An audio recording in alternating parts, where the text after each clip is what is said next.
Hello everyone, स्वागत है आप सभी का सक्षम स्टडी पॉइंट के इस यूट्यूब चैनल।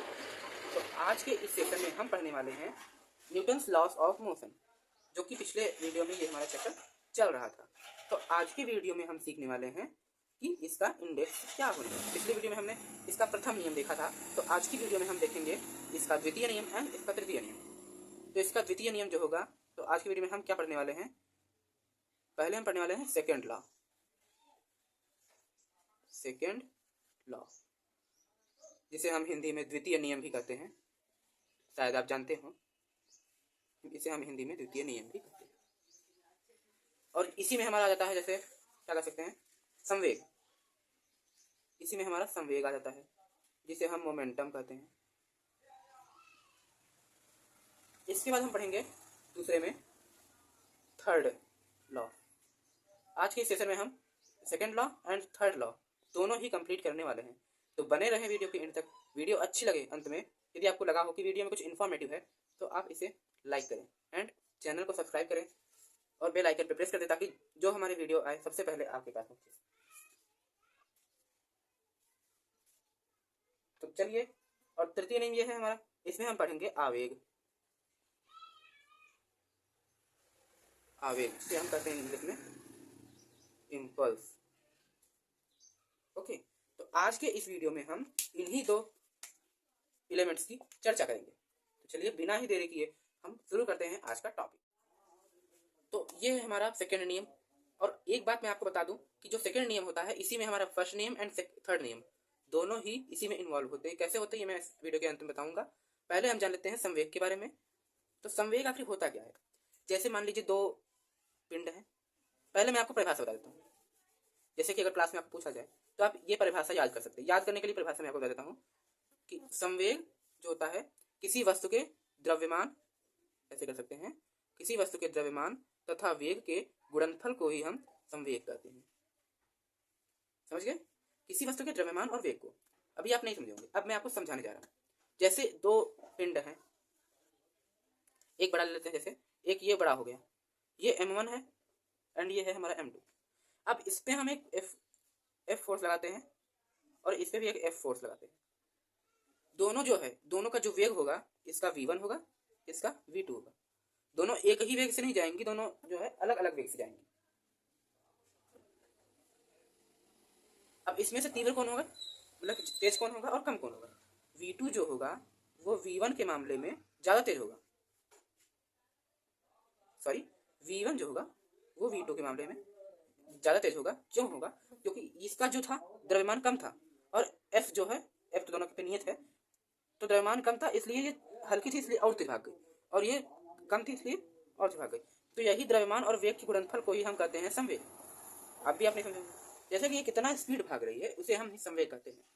मतलब कि हम इसे धकेल रहे हैं तो ये कितना स्पीड जाती है, और हमारा जो द्रव्यमान है उस पर यह संवेग निर्भर करता है। अब आप समझ गए होंगे। एक बार मैं फिर से दोहरा देता हूँ, किसी वस्तु के द्रव्यमान तथा वेग के गुणनफल को ही हम संवेग कहते हैं। अब अगला हम देखते हैं न्यूटन का द्वितीय नियम। द्वितीय नियम जो है हमारा, ये कहता है कि किसी वस्तु द्वारा लगाया गया बल उसके द्रव्यमान तथा त्वरण के गुणनफल के अनुक्रमानुपाती होता है। ये प्रोपोर्शनल क्वेश्चन है। किसी वस्तु पर लगाया गया बल उसके द्रव्यमान तथा त्वरण के गुणनफल के अनुक्रमानुपाती होता है। यही हमारा न्यूटन का सेकंड नियम कहता है। अब इसे ही हम जो है प्रूव करने वाले हैं। इसे जो है प्रूव करने वाले हैं। कैसे प्रूव करेंगे? इसे प्रूव करने के दो रास्ते हैं। एक तो आप संवेग से निकाल लो, और एक आप अलग अलग चीजों से निकालो। जैसे हम संवेग से पहले निकालते हैं, यूज ऑफ मोमेंटम या कर सकते हैं इसे। पहला हम देखेंगे, पहला क्या होगा कि कोई वस्तु द्वारा लगाया गया बल उसके संवेग परिवर्तन की दर, संवेग परिवर्तन की दर के अनुक्रमानुपाती होता है। अच्छा, एक चीज आप जान लो कि अगर अंतिम में दर लगा हो तो डेल्टा टी को व्यक्त करता है, यानी कि टी में परिवर्तन, बटे में इसका टी लग जाएगा, डेल्टा टी। यदि यहाँ पे लिखा होता विकृति, विकृत लिखा होता तो बटे में हमारा यल लगता, यल यानी कि बोले तो लंबाई, तो बटे में इसका लंबाई लगता। तो ये हमारा दर होगा। दर में यानी कि F प्रोपोर्शनल डेल्टा पी, संवेग परिवर्तन है, बटे डेल्टा टी। तो ये क्या हो जाएगा हमारा कि F proportional mv1 mv2 minus mv1 by delta T. अब जैसे कि यहाँ पे क्या होता है, अब आप पूछोगे कि सर यहाँ पे यम क्यों नहीं बदला। यम हमेशा नियत रहता है, वेग हमेशा किसी वस्तु का यम द्रव्यमान है या यम द्रव्यमान है तो इसका सिर्फ वेग ही बदलेगा, या v1 होगा या v2 होगा, सिर्फ वेग ही बदलेगा, इसका द्रव्यमान तो बदल नहीं सकते। तो वही यहाँ बोल रहा है कि v2 होगा माइनस v1 होगा। एफ प्रोपोर्शनल m कोष्ठक में v2 minus v1 by delta T हम लिख सकते हैं कि नहीं लिख सकते, लिख सकते हैं। तो यहाँ पे क्या हो जाएगा हमारा एफ प्रोपोर्शनल m, सॉरी पास हो गया थोड़ा सा, यहाँ पे कह सकते हैं एफ प्रोपोर्शनल m और इसी को हम कहते हैं ए, क्योंकि ए का हमारा जो होता है v minus you by T, आपने पढ़ा होगा। u यानी कि प्रारंभिक वेग है, तो यहीं पे v1 व्यक्त कर रहा है v को, तो क्या क्या आगे यहाँ पे हम a लिख सकते हैं, या तो यहीं भी छोड़ दीजिए आप, या अगर आपको ज़्यादा मालूम है तो यहाँ पे f बराबर k m a लिख सकते हैं। k एक कांस्टेंट होता है जिसका मान 1 होता है, यहाँ पे f बराबर m हमारे करके आ जाता है। तो देख लिया आपने किस तरीके से, बेहतरीन तरीके से हमने इसे प्रूव कर दिया। तो अब देखेंगे हम दूसरा नियम।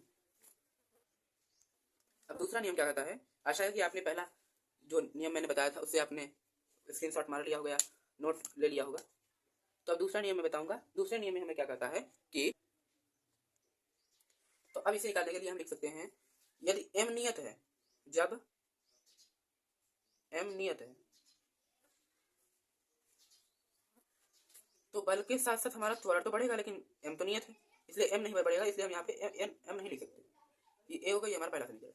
अब जब हम हमारा a नियत है कि a तो नियत है, इसलिए हमारा f प्रोपोर्शनल m हो जाएगा। ये दूसरा समीकरण हम लिख सकते हैं यहाँ पे समीकरण 1 व 2 को संयुक्त रूप से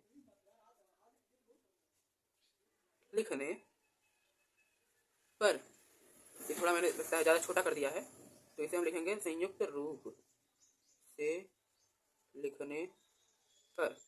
यहाँ पे क्या कर सकते हैं हम कि f प्रोपोर्शनल m a लिख सकते हैं, और यहाँ पे न्यूटन जी ने एक नियतांक दिया k m a, जिसका मान होता है हमारा 1, तो इसका मान हम रखेंगे 1, तो f बराबर m a हमारा हो गया, सूत्र निकल के आ गया।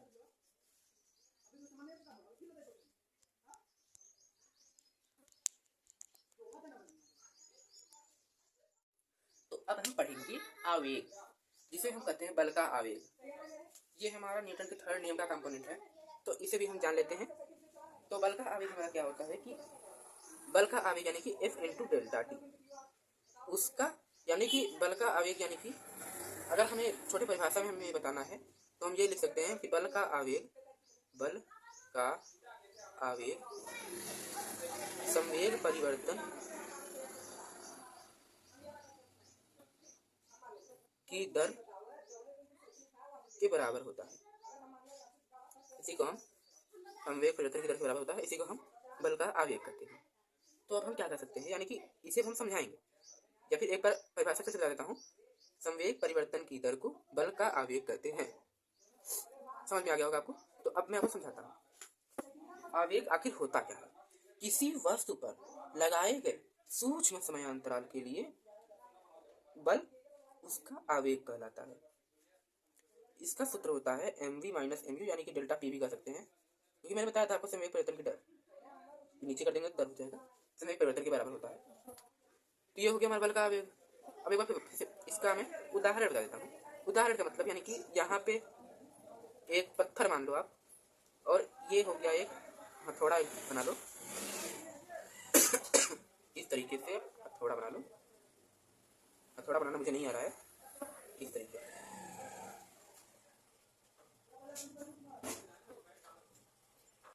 अब जब हम इस हथौड़े जो है, ये हथौड़ा हो गया हमारा, अब इस हथौड़े से इस पे मारेंगे, जैसे ये मार्कर हो गया हमारा, ऐसे सूक्ष्म समयांतराल के मार दिया, देखिए जैसे ये मार्कर हो गया। अब इस पे मैंने सूक्ष्म समयांतराल के लिए मारा, इस तरीके से, आप देख पा रहे होंगे, इस तरीके से सूक्ष्म समयांतराल बहुत थोड़े समय के लिए छुआ रहा है, बहुत थोड़े समय के लिए। तो यही जो हो गया हमारा बल का आवेग है। तो उस थोड़े समय के लिए हुए संवेग में, यानी कि उसका जो वेग है उसमें परिवर्तन को ही हम कहते हैं बल का आवेग। अब आप ये याद कर लें, यानी कि अब आप ये याद कर लें कि सूक्ष्म समय अंतराल में किसी पिंड पर लगे बल के दौरान उसका वेग परिवर्तन यानी कि संवेग परिवर्तन ही बल का आवेग कहलाता है। किसी पिंड पर सूक्ष्म सूक्ष्म समय अंतराल के लिए लगे बल को किसी पिंड पर सूक्ष्म समय अंतराल के लिए लगे बल के दौरान उसका संवेग परिवर्तन ही बल का आवेग कहलाता है। किसी पिंड पर सूक्ष्म समय अंतराल के लिए, सूक्ष्म समय अंतराल मतलब डेल्टा टी, सूक्ष्म समय अंतराल के लिए उस पर लगे बल के दौरान उसमें उत्पन्न संवेग ही बल का आवेग कहलाता है। ऐसे आप याद कर सकते हैं। अब हम पढ़ेंगे हाँ 95% लोग इस बात को जानते होंगे, इसे जानते होंगे, न्यूटन के तृतीय नियम को। तो फिर भी मैं आपको बता देता हूँ कि यदि आप किसी भी पिंड पर लगाए कोई बल आरोपित करते हैं, ये आप हैं, यदि किसी पिंड पर कोई बल आरोपित करते हैं तो वो भी उसी के अपोजिट डायरेक्शन में उतना ही बल आरोपित करती है। ये आप जान लीजिए। यदि कोई पिंड दूसरे पिंड पर कोई बल आरोपित करती है तो दूसरा पिंड भी उस पिंड पर विपरीत दिशा में वही बल आरोपित करती है। अब आप सोचेंगे कि पहले मैं आपको एग्जाम्पल दिखाता हूँ। जैसे ये दो मार्कर हो गए, ये इस पे बल लगाएगा तो ये भी एक इस पे बल लगा रहा है। अब आप सोच रहे होंगे कि पहले ये बल लगाए फिर ये बल लगाए, ऐसा बिल्कुल भी नहीं है। जबकि दोनों बल एक साथ प्रयोग होते हैं। जैसे ये मैंने इस पे लगाया, जैसे बल लगाऊंगा तो ये भी तुरंत इस पे बल लगाएगा, नहीं तो ये दब जाएगा, तुरंत इस पे बल लगाएगा, तुरंत उसी टाइम होता है। 1 नैनो सेकंड का भी फर्क नहीं पड़ता, उसी टाइम पे लगता है। ऐसा नहीं है कि ये पहले हुआ वो बाद में, दोनों एक समय में लगते हैं। इसीलिए इसे हम न्यूटन का तृतीय नियम यही होता है कि क्रिया बल इज इक्वल टू प्रतिक्रिया बल, क्रिया इज इक्वल टू प्रतिक्रिया। जैसे ये पृथ्वी हो गया हमारा, इसे मैं मिटा देता हूँ, ये हो गया हमारा पृथ्वी तल, ऐसे ही मैं बताता हूँ इस तरीके से। ये कोई सतह हो गया हमारा एंड इस पर कोई m द्रव्यमान का पिंड रखा हुआ है। अब ये जो है अपना भार यानी कि वेट mg लगाएगा नीचे की तरफ, तो पृथ्वी भी इसी का इक्वल और परंतु इसी की विपरीत दिशा में ऊपर की तरफ एक बल लगाएगा r। इसीलिए आपने सुना होगा r बराबर हमेशा mg होता है। क्यों होता है आज आपने जान लिया कि इसी के विपरीत लेकिन बराबर होता है। ये नहीं कम ज्यादा हो जाए, बराबर होगा, एकदम डेफिनेटली बराबर होगा, एकदम बराबर, इसी के विपरीत एकदम बराबर। अब इसका परिभाषा जान लेते हैं। किसी वस्तु द्वारा मतलब किसी भी वस्तु द्वारा यदि दूसरे वस्तु पर किसी पिंड द्वारा इस दूसरे पिंड पर कोई बल आरोपित किया जाता है तो दूसरा पिंड भी पहले पिंड पर वही बल आरोपित करता है परंतु विपरीत दिशा में। यदि किसी पिंड द्वारा दूसरे पिंड पर कोई बल आरोपित करता है तो दूसरा पिंड भी प्रथम पिंड पर परंतु विपरीत दिशा में वही बल आरोपित करता है। या आप इसको इंग्लिश में लिख सकते हैं, एनी एक्शन हैज, इंग्लिश में याद करना आपके लिए आसान होगा, any action has equal and opposite reaction. ये आपको क्लियरली दिख रहा होगा, एक बार मैं चेक कर लेता हूँ। यस, आपको क्लियरली दिख रहा है। Any action has equal and opposite reaction. बस इतना आपको याद करना, इतना, यही इसकी परिभाषा होगी। अब हम जानेंगे न्यूटन का तृतीय नियम। जो तृतीय नियम होता है वो द्वितीय नियम में किस प्रकार शामिल है। तो अब हम इसी के बारे में चर्चा करने वाले हैं कि न्यूटन का थर्ड नियम द्वितीय नियम में, अरे गलत हो गया, थर्ड नियम द्वितीय नियम में संबंध, क्या संबंध होता है कि थर्ड नियम द्वितीय नियम में कैसे शामिल है, ये बताना है। किस तरीके से, अब मैं आपको बताऊंगा कि जैसे मान लीजिए दो पिंड हैं, ये m1 है, थोड़ा बड़ा बनाता हूँ, ये m1 है और ये m2 है। अब ये इस पे बल लगाता है FAB, क्योंकि F का A वाला B पे बल लगा रहा है। ये दो पिंड है, इसका नाम है A और इसका नाम B है, A के द्वारा B पर लगाया गया बल, तो FAB हो गया। और इससे जो इस पे बल लगाया जा रहा है ये हो जाएगा हमारा FBA। तो ये जो बल होगा, अब न्यूटन का द्वितीय नियम एक बात और कहता है कि उपस्थित सभी बलों का जो परिणामी होगा वो शून्य आना चाहिए। कि यानी कि किसी भी बल युग में, यानी कि कोई भी बल कहीं भी उपस्थित जितने भी बल हों किसी पिंड पर लगाए गए जितने भी बल हों F1 F2 plus F3 dot dot dot N सभी इक्वल होने चाहिए, यानी कि सभी का परिणामी जो होगा वो 0 होना चाहिए। ये न्यूटन ने ये बात बताई कि सभी का परिणामी जो होगा वो 0 होगा। तो किस तरीके से होगा ये यानी कि FAB प्लस FBA, क्योंकि कोई वाह बल तो है नहीं यहाँ पे, सिर्फ यही दोनों बल की बात की जा रही है, इसके बराबर में 0 हो गया, क्योंकि जितनी बल उपस्थित है सभी का परिणामी हो गया हमारा 0। ये हो गया हमारा R, तो R बराबर 0 हो गया हमारा। अब हम यहाँ पे याद कर सकते हैं, अब इसको हम इस पक्ष में ले आएंगे तो क्या हो जाएगा, FAB is equal to minus FBA, और शायद है ये हमारा प्रूफ हो गया। अब कैसे कैसे क्या, ये जो बल है ये any action has equal and opposite direction में रिएक्शन एंड अपोजिट रिएक्शन, यही तो हमारा तृतीय नियम भी कहता है। तो अतः हम कह सकते हैं कि तृतीय नियम भी द्वितीय नियम में स्वतः शामिल है। ये तो हम जान गए हैं कि तृतीय नियम द्वितीय नियम में स्वतः शामिल है। अब हम जानेंगे प्रथम नियम का द्वितीय नियम में संबंध, कि कैसे प्रथम नियम द्वितीय नियम में निहित है। तो यहाँ पे हम देख सकते हैं ये एक हमारा तल है और इसी पे एक द्रव्यमान m है। तो याद कीजिए सबसे पहले प्रथम नियम को। प्रथम नियम हमारा क्या कहता है, प्रथम नियम ये कहता है कि यदि कोई वस्तु एक स्थान पर है, यानी कि एक किसी अवस्था में है, तो वो अवस्था परिवर्तन का विरोध करता है, वो अवस्था परिवर्तन अपना नहीं होने देना चाहता, क्योंकि उसमें जड़त्व रहता है। मतलब प्रथम नियम का मतलब यही है कि उसके पास एक जड़त्व होता है, मतलब यही है।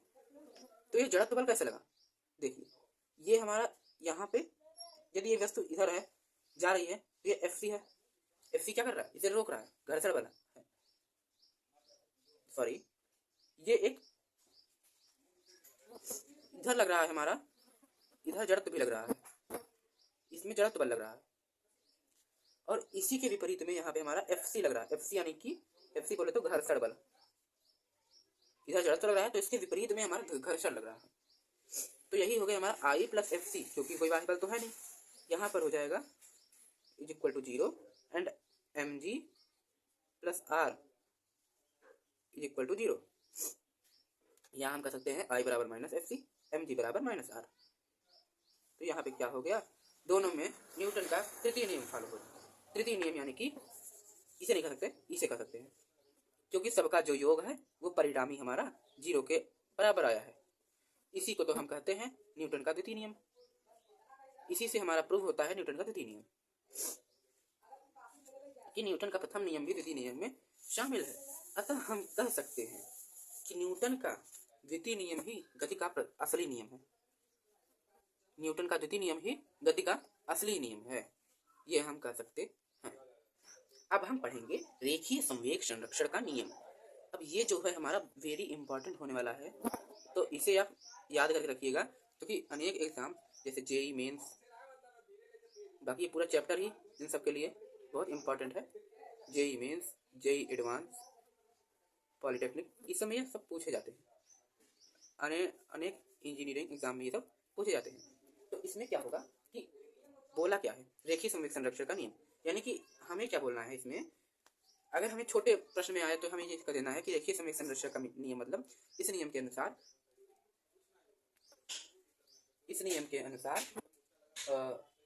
बाह्य बल की अनुपस्थिति में किसी निकाय का संपूर्ण रेखीय संवेग संरक्षित रहता है तथा समय के साथ इसमें कोई परिवर्तन नहीं होता है। यानी कि कोई पिंड है तो उस पर यदि कोई बाह्य बल नहीं लगा और कोई बाह्य बल नहीं लगा तो इसका जो संपूर्ण रेखीय संवेग है, रेखीय संवेग क्या होता है आपने पढ़ा होगा, मैंने जो पढ़ाया है अभी को, ये कोई यम है तो बाह्य बल की इस पर कोई न बल लग रहा है, तो इसका जो रेखीय संवेग होगा यानी कि इसमें जो जितना मोमेंटम होगा वो सारा कंसर्व रहेगा, यानी कि संरक्षित रहेगा, वो नियत रहेगा। इसका जितना इसमें P है वो नियत रहेगा। इसका मतलब कि डेल्टा P बराबर नियतांक होता है, डेल्टा P जो है कांस्टेंट होता है। इसे मैं थोड़ी देर के लिए यहाँ पे लिख देता हूँ, delta P is equal to नियतांक, और अब मैं इसे आपको प्रूव करके दिखाऊंगा, क्योंकि अगर लॉन्ग में आ गया तो आपको इसे प्रूव भी करना पड़ सकता है। तो प्रूव करने के लिए हम सबसे पहले क्या करेंगे, माना दो कणों के एक निकाय में जिनमें कणों का द्रव्यमान m1 m2 तथा उनके ताक्षणिक संवेग क्रमशः p1 व p2 है, गति की अवस्था में है, तब निकाय का संपूर्ण रेखी। ये मैं पहले लिख के तब प्ले करता हूँ।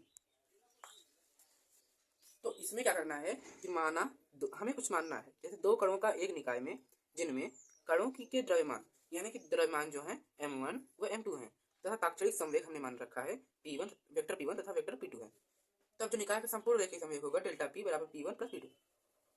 क्यों होगा, यहाँ देखिए, ये इसमें क्या मैंने समझाने की कोशिश किया है कि ये दो निकाय हैं जिनका एक द्रव्यमान m1 तथा दूसरा द्रव्यमान m2 है। आपको दिख नहीं रहा होगा तो थोड़ा बड़ा लिखता हूँ, ये m1 है और ये m2 है, और जिनका ताक्षणिक संवेग डेल्टा p1 है और इनका डेल्टा p2 है, तब निकाय का संपूर्ण रेखीय संवेग। तो ये वेक्टर p2 है और ये वेक्टर p1 है, दोनों का रिजल्टेंट यहाँ बोला है, तो रिजल्टेंट क्या आ जाएगा हमारा p1 प्लस p2 हो जाएगा, यही हमारा रिजल्टेंट हो जाएगा। तो आगे हमें क्या करना है कि माना, अब हमें कुछ फिर से मानना है, माना कणों m1 व m2, माना कणों m1 व m2 पर दो बल F1 व F2 कार्यरत है, जिसके कारण किसी सूक्ष्म समयांतराल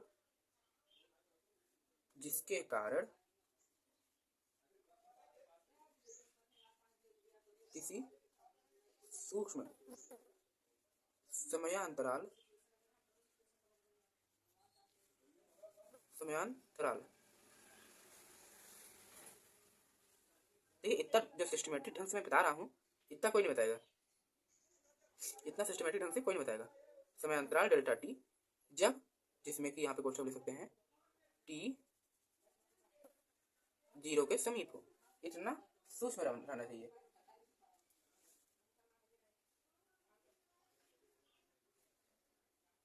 में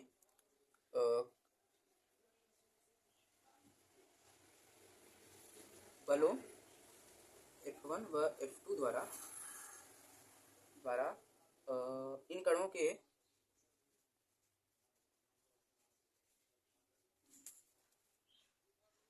के रेखीय संवेगों में, इतना आपको लिखना पड़ेगा एग्जाम में, तभी आपको नंबर मिलेंगे। रेखीय संवेगों में आपको दिख रहा होगा, तो अब यहाँ पे थोड़ा सा आगे कर देता हूँ। रेखीय संवेगों में किए गए परिवर्तन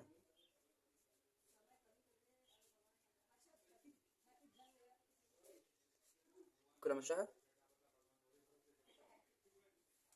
डेल्टा P1 व डेल्टा P2 हो, तब जो निकाय के रेखीय संवेग में परिवर्तन होगा, निकाय का रेखीय संवेग में परिवर्तन जो होगा, जो डेल्टा P होगा, delta vector P is equal to delta P1 होगा वेक्टर में और प्लस वेक्टर डेल्टा P2, यही होगा हमारा। तो अब इसका आप स्क्रीनशॉट ले लीजिए, यहाँ मैं इसे थोड़ा फिट कर देता हूँ। ओके,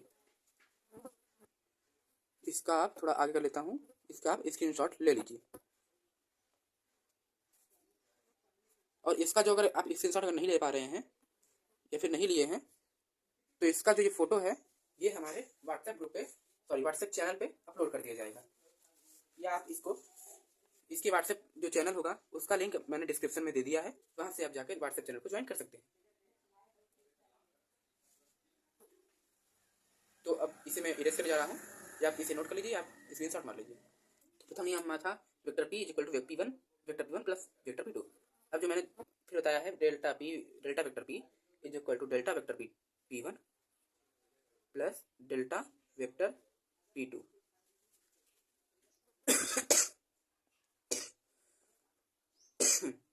तो यहाँ पे आप देख सकते हैं, या हम इसे लिख सकते हैं, या लिख सकते हैं, अगर हम इसमें मतलब कि डेल्टा टी का भाग देने पर, इसमें अगर डेल्टा टी का भाग दे दें तो डेल्टा वेक्टर पी बटा डेल्टा टी हो जाएगा, यहाँ पे भी डेल्टा वेक्टर पी बटा डेल्टा टी हो जाएगा, प्लस यहाँ पे भी डेल्टा वेक्टर पी टू बटा डेल्टा टी हो जाएगा। यहाँ पे क्या कर सकते हैं, डेल्टा हाँ डेल्टा पी वन बटा में डेल्टा टी, इसे यहीं छोड़ दीजिए। और इसे हम क्या कर सकते हैं, दूसरे नियम में जबकि मैंने बताया था कि संवेग परिवर्तन की दर ही हमारा बल होता है, तो इसे हम एफ भी कर सकते हैं, F1 वेक्टर में vector F1 plus vector F2, और ये हमारा हो जाएगा सेकंड। और डी डेल्टा को हम डी भी कर सकते हैं, यहाँ पे हम डेल्टा को डी भी कर सकते हैं।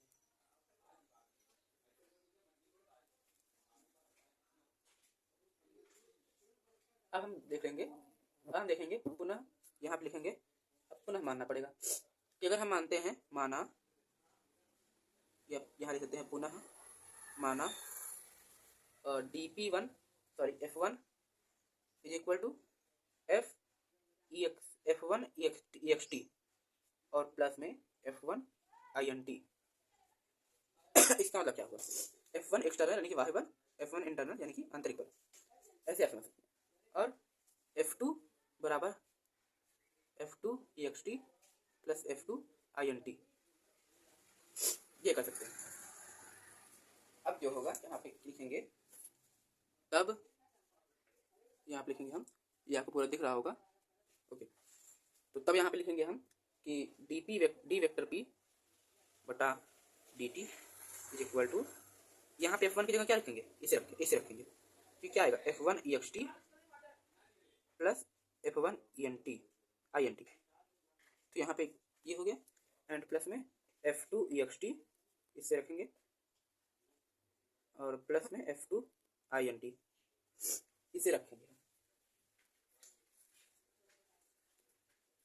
अब यहाँ पे हम लिखेंगे कि अब देखिए, क्योंकि न्यूटन का जो तृतीय नियम है वो कहता है कि F1 इंटरनल, या हम इसे एक तरीके से और लिख सकते हैं, डी वेक्टर पी बटा टी टी बराबर F1 ext, क्योंकि प्लस है तो आगे पीछे हम कर सकते हैं, F1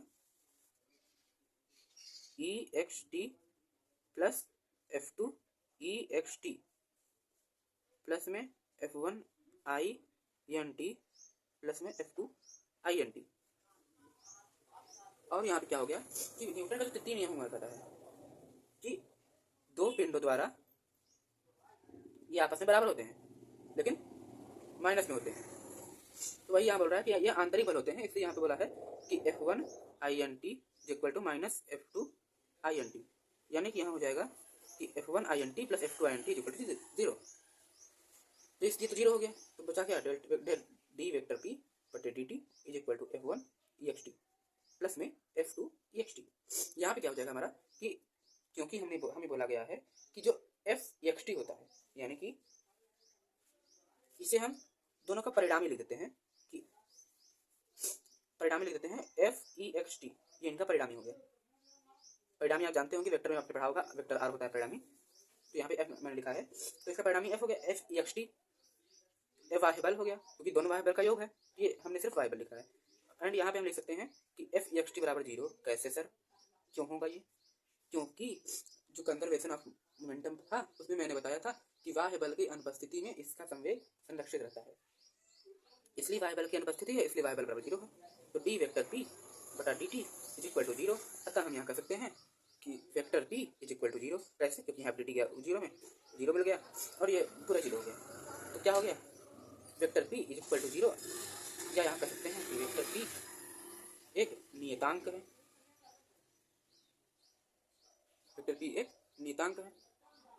कि नहीं है, वेक्टर पी एक नियतांक है, जो कि हमारा बराबर हो गया, तो ये इसके बराबर हो गया, यही हमारा हो गया प्रूफ।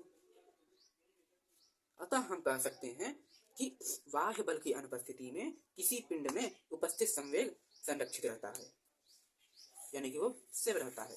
एक बार आप फिर देख लीजिए, एक बार मैं आपको फिर से समझा देता हूँ। इधर आ जाइए, इधर क्या बोला है कि दो कण माना गया, ओके, दो कण में जिनका द्रव्यमान m1 व m2 था और उनका ताक्षणिक संवेग क्रमशः p1 व p2 था, और इनका जो परिणामी था, क्योंकि तब इनका जो संपूर्ण संवेग था डेल्टा पी बराबर P1 plus delta P1 plus delta P2, ये हमारा पहला समीकरण हो गया। और डेल्टा अब क्या कर सकते हैं हम कि माना करो M1 व M2 पर दो बल क्रमशः वेक्टर F1 प्लस F2 कार्यरत हैं, जिसके कारण किसी सूक्ष्म समयांतराल में डेल्टा टी, इसमें कि डेल्टा टी जो कि 0 के समीप है, वे बलों F1 व वेक्टर F2 द्वारा इन कणों के रैखिक संवेगों में किए गए परिवर्तन क्रमशः डेल्टा P1 व डेल्टा P2 है। यानी कि मैंने बताया कि delta P1 plus delta P2 है और यहाँ पे डेल्टा P है, ये इनका वो है परिणामी है। एंड अब हम यहाँ पे डेल्टा टी का भाग लगाया, मैंने जब डेल्टा टी का भाग लगाया दोनों पक्षों में तो सभी के बटे में आ गया डेल्टा टी। जबकि आप जानते हैं कि डेल्टा को हम डी से भी प्रदर्शित कर सकते हैं, तो ये डी पी बटा डी टी हो गया।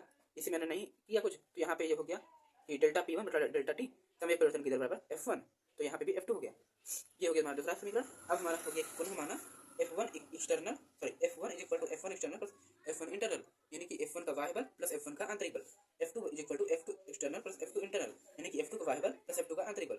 एंड यहाँ पे हो गया यहाँ पे क्या हो गया D vector P equal to, इसका मैंने मान रख दिया। एंड यहाँ पर F1 external plus F2 external को पास पास लाया, और पास पास लाने के बाद यहाँ पे मैंने क्या किया डी वेक्टर पी को बटा डी हो गया और इक्वल टू F एक्सटर्नल। क्यों हो गया? क्योंकि मैंने दोनों को जोड़ दिया, दोनों को जोड़ा तो एक वाई बल आ गया, इसका परिणामी। एंड यहाँ पे क्या हो गया, क्योंकि वाई बल की अनुपस्थिति है, यहाँ पे इसका 0 हो गया एंड यहाँ पे इसके बराबर में 0 हो गया, जिस कारण पी हो गया एक नियतांक, जो कि मेरा प्रूव हो गया। इस कारण किसी वाई बल की अनुपस्थिति में किसी पिंड में गति संवेग संरक्षित रहता है। तो कैसी लगी ये वीडियो? इस वीडियो में हमने पढ़ा, तो आज की वीडियो में हमने क्या पढ़ा इसे हम आपको समझाएंगे। आज की वीडियो में हमने पढ़ा न्यूटन का द्वितीय नियम, जो कि हमारा क्या था कि F प्रोपोर्शनल टू संवेग परिवर्तन की दर, ये हो गया F प्रोपोर्शनल टू संवेग परिवर्तन की दर, ये हो गया। एंड उसके पहले हमने संवेग पढ़ा था, संवेग जो हो गया ये हमारा mv के बराबर होता है, ये हमने पढ़ा था। एंड तृतीय नियम में हमने पढ़ा कि F जो होता है वो माइनस F के बराबर होता है, F1 जो होता है माइनस F2 के बराबर होता है। क्रिया बल इक्वल टू प्रतिक्रिया बल, any action has equal and opposite reaction. तो इतना हमने आज के सेशन में ये कंठस्थ कर लिया है। अब आप इसे भूल नहीं पाओगे जितना मैं आज के सेशन में आपने पढ़ा है। वीडियो अच्छी लगी हो, यदि आपको लगी हो कि वीडियो कुछ इन्फॉर्मेटिव है, तो आप इसे लाइक कर लीजिएगा, चैनल पर नया सब्सक्राइब जरूर कर लीजिएगा, ताकि आने वाली वीडियो आपको पहले मिले। और अगले वीडियो में हम पढ़ने वाले हैं किसी पिंड का लिफ्ट भार तथा एक बिंदुगामी संगामी बलों का संतुलन। इतना हम अगले सेशन में पढ़ने वाले हैं, जैसा कुछ हम न्यूमेरिकल अगले सेशन में करेंगे। और जो इसका व्हाट्सएप चैनल ये क्या है, इसका हमारा लिंक इन डिस्क्रिप्शन है, इसी पे सारे अपडेट भेजे जाते हैं। तो मिलते हैं नेक्स्ट वीडियो में, तब तक के लिए बाय बाय।